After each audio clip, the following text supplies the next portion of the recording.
Anandi yang sedang mendapat ujian hidup terus dinasehati oleh Nenek Kalyani. Sang nenek memberikan motivasi besar kepada Anandi bahwa kesedihan Anandi saat ini pasti akan berakhir, akan ada kebahagiaan di masa depan untuk Anandi.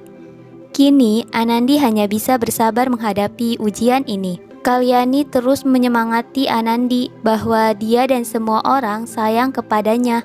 Anandi pun memeluk neneknya sambil menangis. Sumitra yang melihat kesedihan Anandi merasa kasihan kepadanya. Gara-gara Jagdish, Anandi menjadi seperti ini. Sumitra tidak mengerti kepada Jagdish. Dia bisa melakukan hal itu. Bahkan dia lebih memilih perempuan asing dibanding perempuan yang tulus mencintai Jagdish. Padahal Anandi perempuan yang sangat baik. Sementara itu, Jagdish dan Gauri berada di rumah sakit. Jagdish bertengkar dengan Gauri. Gauri menuduh Jagdish kini telah berubah. Begitu pula dengan Jagdish, dia menganggap Gauri lebih mementingkan diri sendiri. Gauri makin marah ketika Jagdish memojokkannya. Dia merasa Jagdish berubah tidak seperti dulu, dan bahkan Jagdish pun menganggap bahwa selama ini Gauri ingin menang sendiri. Akibatnya keduanya tak berhenti bertengkar, bahkan di depan banyak orang pun mereka masih saja saling membantah satu sama lain. Jagdish kemudian pergi meninggalkan Gauri.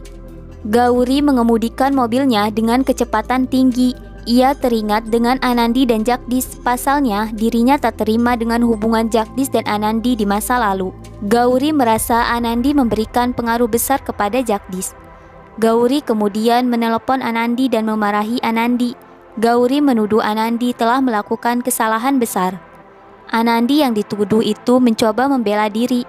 Ia kemudian memberikan nasihat baik-baik kepada Gauri supaya berpikir jernih dan tak menuduh orang seenaknya. Gauri yang dinasehati seperti itu malah makin marah kepada Anandi. Ia menuduh Anandi telah mencuci otak Jagdish sehingga sekarang lebih jauh dari Gauri. Gauri memaki-maki Anandi untuk pergi jauh dari Jagdish. Saat itu Gauri tak melihat ada orang lewat membawa gerobak mainan di depan mobilnya. Hampir saja Gauri menabrak orang itu. Ia kemudian membanting setir mobilnya dengan keras. Namun Gauri tak berhasil menguasai mobilnya itu. Akibatnya Gauri menabrak perbatas jalan. Seketika itu juga Gauri pingsan tak sadarkan diri dengan banyak luka di tubuhnya.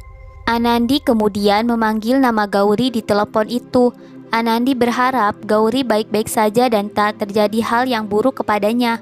Singkat cerita, Gauri dibawa ke rumah sakit. Saat itu Jagdish datang ke rumah sakit. Ia sangat prihatin melihat kondisi Gauri. Saat itu Gauri dibalut perban hampir sekujur tubuhnya. Jagdish kemudian mendekati Gauri dengan sedih. Jagdish memandangi wajah Gauri yang penuh luka itu. Sementara Gauri masih merasakan sakit di sekujur tubuhnya.